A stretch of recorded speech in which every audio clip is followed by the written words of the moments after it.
At ang aking big winner, Fiang.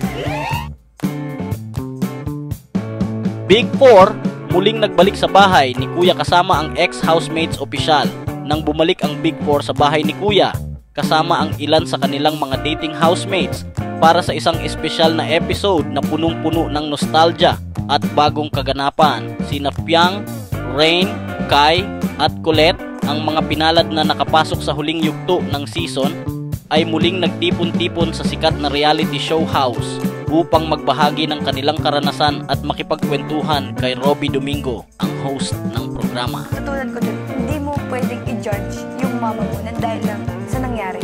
Kasi hindi mo din naman alam kung ano yung Isa sa mga tampok na bahagi ng pagbabalik ay ang pagpapakita ng mga unseen footage mula sa kanilang panahon sa loob ng bahay ni Kuya.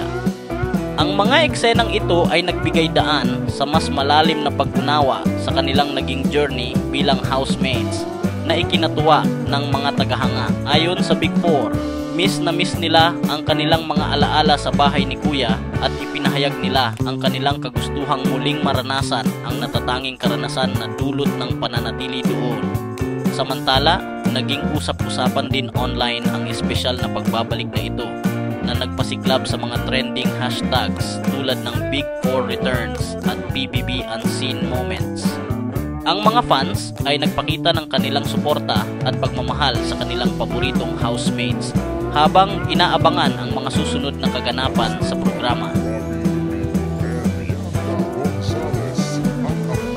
Ang muling pagsasama-sama ng Big 4 at ex-housemates ay nagdala ng kilig, saya at inspirasyon sa mga manonood na nagbigay daan sa mas matibay na koneksyon sa pagitan ng reality show at ng kanilang masugid na taga-suporta.